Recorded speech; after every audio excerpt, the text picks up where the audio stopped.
Hello বন্ধুরা, কেমন আছো সবাই? আমি চন্দনা আর আমার চ্যানেল বেঙ্গলি ফুড কালচারে তোমাদের সবাইকে স্বাগত জানাই। সকাল সকাল আবারও একটা নতুন ব্লগ নিয়ে তোমাদের সঙ্গে হাজির হলাম। এই ব্লগটাও কিন্তু আমাদের ট্যুরের সময়কারী সেকেন্ড ডের ব্লগ, বাট একটু লেটে আপলোড করছি। তো আশা করি তোমরা সবাই দেখবে এবং কমেন্ট করবে, লাইক করবে এবং শেয়ার করবে। যেহেতু আমরা আগের দিন রাত্রে ভীষণ টায়ার্ড ছিলাম, তো সেই জন্য সকালে উঠে আর মর্নিং ওয়াকে যাইনি। সকালে উঠে তাড়াতাড়ি স্নান টান সেরে কিন্তু ব্রেকফাস্টের জন্য চলে এসেছি। তো আজকে আর বাইরে কোথাও ব্রেকফাস্ট করছি না, হোমস্টেরই ওনারকে বলেছিলাম, ওনারাই অ্যারেঞ্জ করে দিয়েছিল, ওনারা ঘর থেকেই বানিয়ে দিয়েছিল ব্রেকফাস্ট। এর জন্য ছিল চা, ছিল আপ্পে, ছিল আর ধোসা ছিল। আমরা সিম্পলি ব্রেকফাস্ট করতে চেয়েছিলাম। তো যাই হোক, ব্রেকফাস্ট করে ফাইনালি সবাই মিলে রেডি হয়ে এবার বেরিয়ে এসেছি। আমাদের গাড়িও রেডি হয়ে গেছে। গাড়ি রেডি হয়ে গেছে বলতে, যেহেতু সারাদিনের জন্য বেরোচ্ছি তো প্রয়োজনীয় কিছু জিনিস গাড়িতে নিয়ে নেওয়া হয়েছে।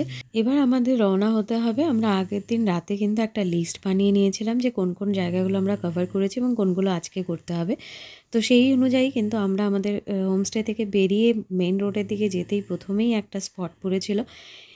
সেটা হচ্ছে যে আমরা জানতাম না কি, বাট সেটা আমাদের লিস্টেই ছিল, সিস্টার স্টোন। আর এইটা হচ্ছে যে ভিমা গেট, এইটার নাম, এই গেটটার নাম। এবং ভেতরে একটা টেম্পল আছে। এই টেম্পলটার নাম হচ্ছে যে কোটি শঙ্করা টেম্পল। তো কোটি শঙ্করা মানে হচ্ছে যে শিব। এখানে ম্যাক্সিমামই কিন্তু শিব মন্দির, কৃষ্ণ মন্দির এবং বিষ্ণু মন্দির এগুলোই রয়েছে। চলো জায়গাটা তোমাদেরকে ঘুরে দেখায়। হেরিটেজ সাইটগুলো কিন্তু ঘুরে দেখার মজাটাই আলাদা, একটা আলাদা রকমেরই ফিলিংস হয়। সেই হিসেবে আমার তো ভীষণ ভালো লাগে। তোমরা জানিও তোমাদের কেমন লাগে। এটা হচ্ছে সিস্টার স্টোন। এই দেখো পিছনে দেখা যাচ্ছে এই দুটো সেম পাথর দেখতে পাচ্ছ, এই দুটো হচ্ছে যে সিস্টার স্টোন। খুব সুন্দর। এখানে সামনেই একটা শিবের মন্দির রয়েছে, কোটে শঙ্করা শিব লিঙ্গ বলে। তো সেখানেই আমরা এসছি। জাস্ট আমরা যেখানে রয়েছি হোটেলটার একদম কাছে, হোমস্টেটার একদম কাছে আর কি। তো আমরা এখান থেকে বেরোচ্ছিলাম, মন্দিরটা চোখে পড়লো। কি সুন্দর, এত সুন্দর, মানে মনোরম পরিবেশ, ভীষণ মনোরম। দেখো চারদিকে পাথর, আর এই সাউথ ইন্ডিয়ার এই পাথরগুলো দেখে মানে সত্যি বারবার বলছি, খুব আশ্চর্য লাগে কীরকমভাবে যেন দাঁড়িয়ে থাকে। মানে সামনাসামনি দেখলে ভীষণ অবাক লাগে যে এইরকমভাবে দাঁড়িয়ে থাকে। কত ঝড় বৃষ্টি ঝঞ্ঝা প্রাকৃতিক যাচ্ছে, অথচ তারা কিন্তু ঠিক এইভাবেই দাঁড়িয়ে আছে। মানে না নড়ে চড়ে। হয়তো হাওয়া মানে ওয়েদার চেঞ্জের সাথে সাথে তাদের আকৃতির হয়তো কিছু পরিবর্তন হয়েছে, বা হাজার হাজার বছর ধরে এইভাবে থাকার জন্য। তো যাই হোক, খুব সুন্দর লাগে। আপনারা যদি আসতে চান তো আসতে পারেন দেখতে অবশ্যই। মানে আমাদের ভারতবর্ষের প্রাচীন ইতিহাস, যারা ইতিহাস ভালোবাসেন বিশেষ করে, তাদের খুব ভালো লাগবে। চল একটু মন্দিরটা দেখে আসি। এই যে পাশেই এই রাস্তাটা NH 121 নাকি উঠছে, এই রাস্তাটা গিয়ে মিশছে ন্যাশনাল হাইওয়েতে। আমি একটু মন্দিরটা দেখে আসি। চলো দাঁড়াও। এখানে অ্যাকচুয়ালি স্টেপগুলো দেখছো কি ভীষণ উঁচু উঁচু, উঠতে ভীষণ অসুবিধা হয়। তো যাই হোক, তবু আমি যাচ্ছি। দেখো আসছি বাবা, কি সুন্দর। একদম ভেতরে একটা শিব ঠাকুরের লিঙ্গ আছে, বাট ভীষণ অন্ধকার। হ্যাঁ দেখো, এই দেখো দেখা যাচ্ছে, এই যে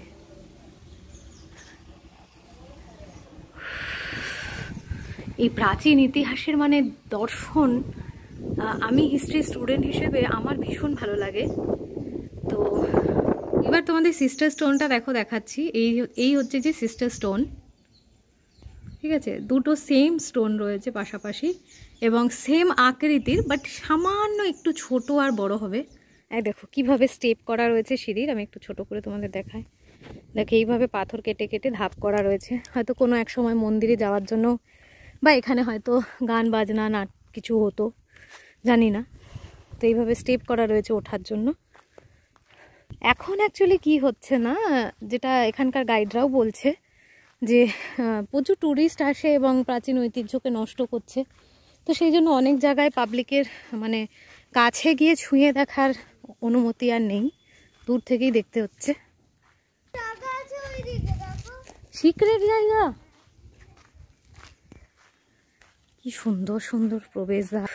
দেখো কি বিশাল বিশাল পাথর বসিয়ে বসিয়ে সমস্ত দেওয়াল বানানো, দেখতে পাচ্ছ? এই যে সিস্টার স্টোনের পিছন দিকটা ডাইনোসরের মুখের মতো লাগছে পুরো, দেখছো পুরো পাঁচিলগুলো কিভাবে করা। ওই দেখো ওই পাথরটা কিন্তু দেখতে একদম কচ্ছপের মাথা বা একদম ডাইনোসরের মুখের মতো। তো যাই হোক, সমস্ত জায়গাতেই কিছু না কিছু নিদর্শন আছে। এই দেখো, আমরা ভাবছিলাম এখানটায় কিছু নেই, বাট দেওয়ালের গায়ে কিন্তু কত সুন্দরভাবে মানে খোদাই করে আঁকা রয়েছে। তো যাই হোক, এগুলো কোনো না কোনো কাহিনী বর্ণনা করে, বাট যেহেতু আমরা জানি না, সেহেতু এটার মানে গল্প ছাড়াই একটা জাস্ট ছবি হয়ে আমাদের কাছে রয়ে গেল। তো যাই হোক, গল্প করতে করতে কিন্তু আমরা এই জায়গা থেকে বেরিয়ে চলে এসেছি, ন্যাশনাল হাইওয়েতে উঠে পড়েছি। এখানেই আমাদের প্রথম চোখে পড়লো মানে একটা ডিরেকশন বোর্ড, যেটাতে লেখা ছিল কুইন্স পাথ বলে। তো কুইন্স পাথটাও আমাদের মানে আমরা যে একটা লিস্ট বানিয়েছিলাম তার মধ্যে ছিল। তো সেই জন্য ন্যাশনাল হাইওয়ে ধরে গেলে হবে না, সাইড থেকে একটা মানে গলি টাইপের রোড বেরিয়ে গেছে। এই যে দেখো, লেখা রয়েছে entry from the Queen's Bath. তো এই রোডটা ধরে ভাবছিলাম আমরা এগিয়ে যাব। এখানে একজন ওয়াচম্যানও বসে আছে গেটে, তো তাকে জিজ্ঞেস করলে সে কিন্তু কিছুটা গাইড করে দেবে। তো এখানে একটা ফলের দোকান ছিল সামনেই, আমরা সেখান থেকে একটু তরমুজ খাবো ভাবছিলাম। এই দিদিটাকে দেখেও খুব খারাপ লাগছিল, কারণ এরকম ন্যাশনাল হাইওয়েতে একা একা দাঁড়িয়ে আছে। আর এই জায়গাটার নাম কৃষ্ণপুরা। আর দিদিটা যেখানে বসে আছে ঠিক তার পাশেই কিন্তু এই রকম একটা মানে পুকুর টাইপের ছিল, আগে হয়তো এটা জলাশয় ছিল। হ্যাঁ, এখানে সিঁড়ি দিয়ে নামাও যায়, ওই দেখো অনেক স্টেপ করা রয়েছে। তো দেখছো অনেকটা কিন্তু এখানে ডিপ, এখন আর জল টল নেই, গাছ টাছ হয়ে গেছে। তো এখানে এর কাছ থেকে কিছুটা আমরা তরমুজ নিয়ে নিলাম, কারণ সারাদিন রোদে রোদে ঘুরতে হবে, তো নিজেকে হাইড্রেট রাখার জন্য ফল টলগুলো খাওয়াই বেটার। তো আমরা ওই গলিটা দিয়ে প্রথম যখন ঢুকলাম, একদম সামনেই প্রথমেই পড়লো একটা টেম্পল। এই টেম্পলটা অ্যাকচুয়ালি আন্ডারগ্রাউন্ড শিবা টেম্পল নামেই বেশি পরিচিত। এখানে প্রত্যেকটা মন্দির, প্রত্যেকটা ধ্বংসস্তূপ সব কিছুরই একটা করে কাহিনী আছে। তো যদি আপনারা হোল্ডের জন্য একটা গাইড নিতে পারেন, সেটা খুবই ভালো, গাইড সারাদিন আপনাদের সঙ্গে থাকবে। তবে এইখানে আমাদের অসুবিধা হয়নি বুঝতে, কারণ অনেকেই গাইড ছিল, অনেকেরই সঙ্গে গাইড ছিল। তো আমরা যেহেতু পাশেই ওনারা বর্ণনা করছিলেন, তো অনেকটাই আমরা গল্পটা এখানে শুনেছি। অ্যাকচুয়ালি যে সিঁড়ি দিয়ে নিচে নেমে এলাম, এইটা হচ্ছে যে একটা সময় পুকুর ছিল। হ্যাঁ, কারণ হচ্ছে যে মানে যেহেতু বিজয়নগর সাম্রাজ্যের সময় অনেক মুসলিম সুলতানদের আক্রমণ হচ্ছিল, তো ধন সম্পত্তি রক্ষার জন্য রাজা এইখানে একটা পুকুর কাটান এবং তার মধ্যে সমস্ত ধন সম্পদ লুকিয়ে রাখেন, এবং রাখার পরে তার উপরে একটা মন্দির করে দেন, মানে এরকম এই শিব মন্দিরটা তার উপর তৈরি করে দেন। তৈরি করে দেওয়ার পরে অ্যাকচুয়ালি এখানে জল ভরে দেওয়া হতো। হ্যাঁ, এই মন্দিরটা জলের নিচেই থাকতো, দেখেই বোঝা যেত না যে নিচে মন্দির আছে। তো এখন এগুলো প্রায় ভগ্নস্তূপে পরিণত হয়েছে। এই যে আর্কিওলজিক্যাল ডিপার্টমেন্ট থেকে এগুলোতে স্টিলের রড দিয়ে এগুলোকে আটকে রাখা হয়েছে, যাতে এগুলো পড়ে না যায়। তো দেখতে পাচ্ছ এই যে জলগুলো এইভাবে নালা কাটা রয়েছে, পেছনে নাকি সেচের কাজ হতো, সেখান থেকে ডিরেক্টলি এখানে জল ভরা হতো, এবং যদি কখনো প্রয়োজন হতো এখানে আসা, তো জলকে সরিয়ে নেওয়া হতো। তো এখনও এখানে প্রচণ্ড নোংরা জল, মানে জলগুলো বুঝতেই পারছো অনেক বছরের, মানে অত বছরের পুরনো জল না, বাট যখনই বৃষ্টি হয় বা এরকম জল আসে, তো জলগুলো নষ্ট হয়ে গেছে, একদম নোংরা জল হয়ে গেছে। তো ভেতরে এখনও জল, এই দেখো একটা নন্দীশ্বর বসে আছে, আর মন্দির কিন্তু একদম ভেতরে শিব ঠাকুর যেটা রয়েছেন উনি ওই যে একদম অন্ধকার জায়গাটা দেখছো ওখানে অবধি যাওয়া যায়। তো আমরা যাইনি, যেহেতু জল রয়েছে প্রচণ্ড, ওর ভেতর থেকে যেতে হবে, আর বাচ্চারাও ছিল। বাকি আমাদের টেম্পলটাকে ঘুরে ঘুরে দেখা হয়ে গেছে। টেম্পলটা কিন্তু এমনিতেই খুব সুন্দর, বাট যেহেতু জলের নিচে ছিল বা থাকে, আর এখানে প্রচণ্ড জল চলে আসে, তো সেই জন্য একটু স্যাঁতস্যাঁতে। আর বাইরের পরিবেশটাও খুব সুন্দর। এই যে ধারগুলো দেখছো একটু পাঁচিল টাইপের মনে হচ্ছে, অ্যাকচুয়ালি এগুলো ধার। অ্যাকচুয়ালি আমরা পুকুরের মধ্যে দাঁড়িয়ে আছি, এটাই হচ্ছে ব্যাপার, পুকুরের মধ্যে দাঁড়িয়ে আছি। এখন যেহেতু জল নেই তাই এখানে আসা যাচ্ছে, বাট যখন হয়তো জল থাকতো তখন আসা যেত না। তো খুবই ভালো লাগলো, এরকম অনেক গল্প এখানে শোনা যায়। এই যে গাইডরা, যারা গাইড নিয়ে আসেন আর কি, তাদের আশেপাশে একটু দাঁড়ালেও কিন্তু আপনি অনেক কিছু শুনতে পারবেন। ঠিক এই মন্দিরটার উল্টো দিকেই এই রকম একটা স্তূপ টাইপের রয়েছে, ধ্বংসস্তূপ। জানি না এখানে কি ছিল বা এখানে কিছু নামও লেখা নেই, সেই জন্য এটা সম্পর্কে আমি তোমাদেরকে কিছুই বলতে পারছি না, কারণ আমার এই সম্পর্কে কোনো আইডিয়া নেই বা এখানে কিছু লেখা সত্যিই ছিল না, তাই জানি না। তো আমরা ডিসিশন নিলাম আমরা এগিয়ে যাবো এই রাস্তা ধরেই, আর যা যা আসবে আর কি সেগুলো দেখতে দেখতে যাব। তো খানিকটা মানে জাস্ট মিনিট 1-2 পরেই একটা এই রকম জায়গা, যেখানে সুলতান আমলের কিছু জিনিস রয়েছে, মানে মুসলমান শাসন আমলের। তো এখানে একটা মসজিদ রয়েছে, কোষাগার ছিল খুব সম্ভবত এখানে, টাটশালা এই ধরনের। তো আমরা আর ভেতরটাতে মানে ঘুরিনি, তারপর ওখান থেকে বেরিয়ে সোজা চলে এসেছি এই জায়গাটায়। এইখানটায় জায়গাটা হচ্ছে পান সুপারি বাজার। তো এই বড় অনেক বড় এরিয়াটা, এখানে একসময় পান সুপারির বাজার বসতো, এবং এইটা হচ্ছে যে জনগণের জন্য, জনগণের স্নান করা বা হাত পা ধোয়ার জন্য, ফ্রেশ হওয়ার জন্য জলাশয় ছিল। তো দেখছো ধাপ কেটে কেটে করা, আর এখনও নিচে জল, মানে এটা হয়তো বৃষ্টির জলই রয়েছে, এবং জলগুলো সমস্ত কালো হয়ে গেছে। আর পুকুরগুলো কিন্তু অনেকটা ডিপ, বাট ছোট সাইজে, ছোট কিন্তু অনেকটা ডিপ, এবং ধার কেটে কেটে বানানো হয়েছে, সমস্তটাই পাথরের। আর ঠিক এই জায়গাটার উল্টো দিকেই কিন্তু হাজারিরামা টেম্পল। এইটা হচ্ছে হাজারিরামা টেম্পল। টেম্পলের গায়ে দেখছো তো কত রকমের পাথর কেটে কেটে নানা রকম মানে ছবি আঁকা রয়েছে, বাট এগুলো কিন্তু সমস্তই এক একটা গল্প। যেহেতু এখানেও আমরা গাইড নিইনি, তো সেই জন্য এইখানের কোনো গল্পই আমি আপনাদেরকে বলতে পারছি না। যখন আপনারা যাবেন, যদি সম্ভব হয় একজন গাইড নেবেন। আমাদের একটা ডিসিশনে ভুল ছিল যে আমরা সারাদিনের জন্য কোনো গাইড বুক করিনি। এবার আমরা মন্দিরের মধ্যে প্রবেশ করেছি। সমস্ত মন্দিরের গায়ে, এখানে কিন্তু যত রকম টেম্পল আছে সবের গায়ে এরকম সুন্দর সুন্দর ভাস্কর্য করা আছে। ভেতরে কিন্তু এই ব্ল্যাক স্টোন রয়েছে, ব্ল্যাক স্টোনের বড় বড় পিলার করা রয়েছে, এবং তার গায়েও কিন্তু নানা রকম গল্প গাথা রয়েছে। ওপরে দেখুন এত সুন্দর একটা কাজ করা রয়েছে। তো যাই হোক, প্রাচীন দিনের মানুষের হাতের কাজ ভীষণই সুন্দর ছিল। তো আমরা অনেকটা সময় এই মন্দিরে কাটিয়েছি। এবার এখান থেকে বেরিয়ে যাব। এখান থেকে বেরিয়ে জাস্ট 2 পা এগিয়েই সামনে কিন্তু রয়েছে মহানবমী টুম্ব। এই জায়গাটা অনেক বড়, মানে অনেকটা এরিয়া নিয়ে, এবং বাইরে কিন্তু এর লেখা রয়েছে যে এটা রাজার ন্যায়ালয় ছিল, মানে আদালত ছিল এখানটায়। এখানে সভা বসতো, খেলা হতো। হ্যাঁ, এখানে এই যে সিক্রেট চেম্বার রয়েছে একটা। তো এই নিচটাতে ভীষণই অন্ধকার, আমরা নেমেছিলাম সিক্রেট চেম্বারে। এখন যেহেতু ভেঙে চুরে গেছে বলে অনেকটা উপর থেকে আলো ঢোকে, বাট একসময় হয়তো কী পারপাসে ইউজ হতো জানা নেই। তো আন্দাজ করা গেল যে হয়তো বা শাস্তি টাস্তি দেওয়ার জন্য কাউকে নিচে অন্ধকার এভাবে রাখা হতো। তো দেখতেই পাচ্ছ কি ভীষণ অন্ধকার। তো খানিকটা থেকেই তাড়াতাড়ি ওপরে উঠে এসেছিলাম, এটা একদম মাটির নিচে। তো এ দেখো জায়গাটা ঠিক এই রকম। তো আমি কিন্তু একটু উপরে উঠেছি, যেটা মহানবমী টুম্ব, তার উপরে উঠেছি। এইখানটায় ওঠার জন্য মানে সামনে থেকে যে সিঁড়িটা রয়েছে সেগুলো ভীষণ খাড়া। হ্যাঁ, ওঠার সময় অতটা আন্দাজ করা না গেলেও নামার কথা চিন্তা করলে কিন্তু হাত পা কাঁপে যে হয়তো নামার সময় পড়ে যাব। বাট চিন্তা করার কারণ নেই, পেছন দিক থেকে এই যে একটা রাস্তা করা আছে, এখান থেকে নামা যায়। এই রাস্তাটা দেখতে পেয়ে তো আমার হাজব্যান্ড ভীষণ খুশি হয়ে গেছিলো। তো যাই হোক, এখান থেকেই নামলাম। তো এই এরিয়ার মধ্যেই রয়েছে এই একটা ব্ল্যাক স্টোনের জলাশয়। এটা ফুললি ব্ল্যাক স্টোন দিয়ে বানানো। সেই সময় নাকি ব্ল্যাক স্টোন এত অ্যাভেলেবেল ছিল না। তো যাই হোক, আচ্ছা কেউ কি বলতে পারবে এটা কি? আচ্ছা আমি বলে দিচ্ছি। এটা হচ্ছে যে নালা করা রয়েছে ওপর থেকে। এই পুকুরে জল আনার জন্য এইভাবেই নালা করা ছিল, যেখান থেকে খুব পরিষ্কার জল পুকুরে আসতো। তো যাই হোক, সেখান থেকে আমরা সমস্ত কিছু দেখে এবার চলে এসেছি কুইন্স পাথের দিকে। এই যে এটা হচ্ছে কুইন্স পাথ। তো দেখতে পাচ্ছ আমরা অনেকটা উঁচুতে দাঁড়িয়ে আছি। নিচটাতে যে ডিপ জায়গাটা, এখানে জলাশয় ছিল, জলাশয় জল থাকতো, মানে এখানে হচ্ছে যে শাহী মহিলারা স্নান করতেন, রাজবাড়ির মহিলারা স্নান করতে আসতেন।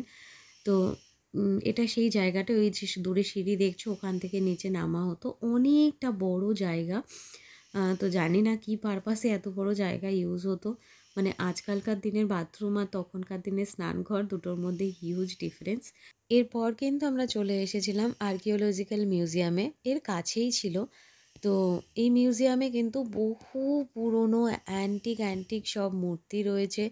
তো এগুলো সংরক্ষণ করা রয়েছে অনেক পুরনো, মানে 15 সেঞ্চুরি, দেখতেই পাচ্ছেন 11-12 সেঞ্চুরির হচ্ছে যে দেখুন এটা ফার্স্ট অ্যান্ড সেকেন্ড সেঞ্চুরির মধ্যে পাওয়া গেছিলো মৌর্য আমলে।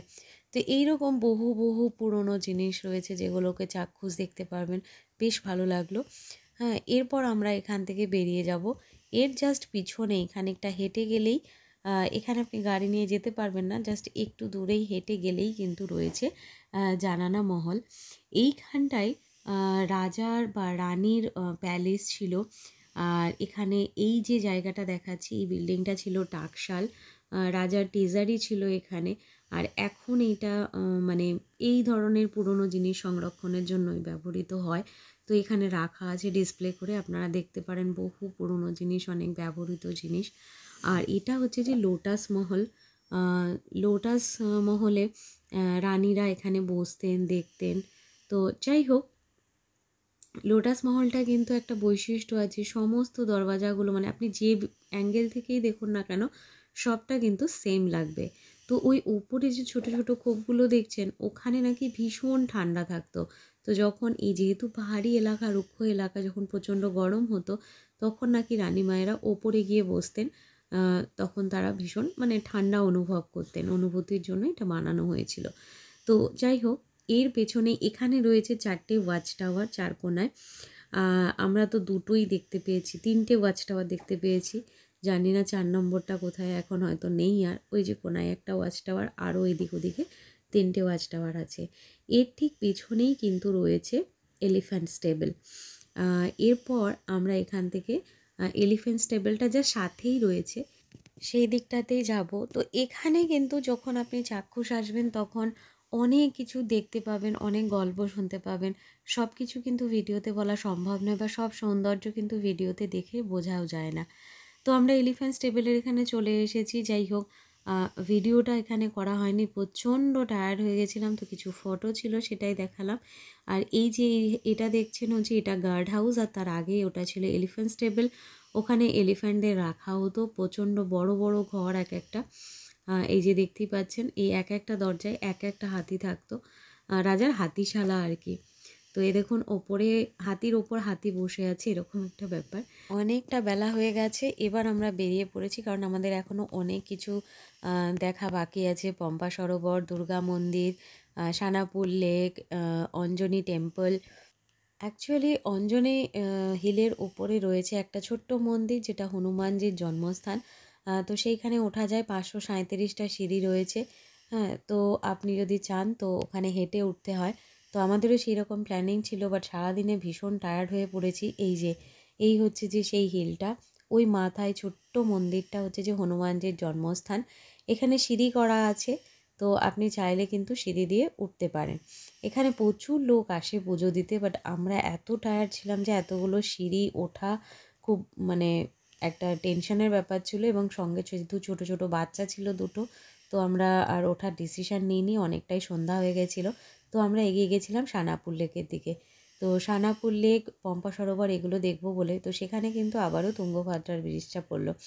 তো এই তুঙ্গভদ্রা নদীটাকে কিন্তু দেখতে ভীষণ ভালো লাগে, বিশেষ করে সানসেটের সময় এত সুন্দর রূপটা তার খোলে। এবার এখান থেকে বেরিয়ে আমরা চলে যাব পম্পা সরোবরের দিকে, মানে সোজা রাস্তা ধরে বেরিয়ে যাব, সামনে যেগুলো পড়তে থাকবে দেখব।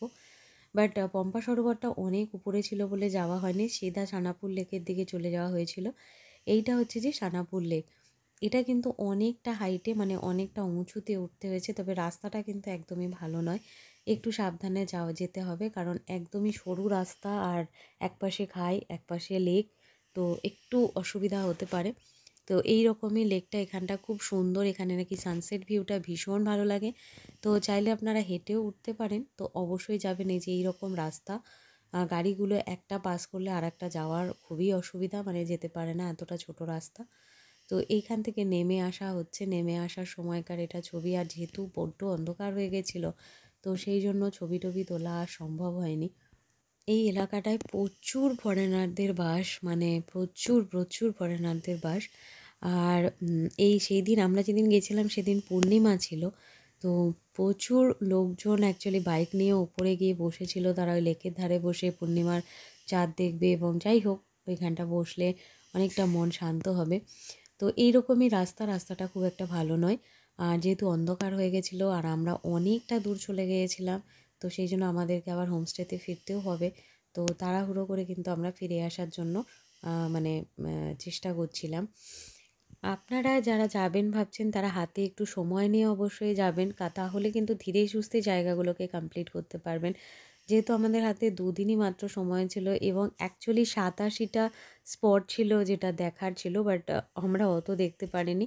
কিছুটা দেখেছি, 2/3 দেখেছি, 1/3 স্বাভাবিক কমপ্লিট করা সম্ভব নয়। আর সব কিছুই তো একদম পাশে পাশে নয়, অনেকটা দূরে দূরেও ছিল। আর দেখতেই পাচ্ছ একদম অন্ধকার হয়ে গেছিলো আর আমাদেরকে ফেরার তাড়া ছিল। আর এই দেখো রাতের বেলা হনুমান মন্দিরের রাস্তাটা কত সুন্দর লাগছে, একদম ওপরে হচ্ছে যে হনুমান মন্দির, আর রাস্তাটা ঠিক এইভাবে করা, একদম সামনে থেকে খাড়া রাস্তা, বাট লাইট টাইট দেওয়া রয়েছে এবং চারিদিকে ঘেরা রয়েছে যাতে অ্যাক্সিডেন্ট না হয়। তো জানি না, আমার তো দেখে মনে হলো যে উঠতে ভীষণ কষ্ট হবে। তবে অনেক মানুষ যাচ্ছে, আপনারাও যদি চান অবশ্যই যেতে পারেন।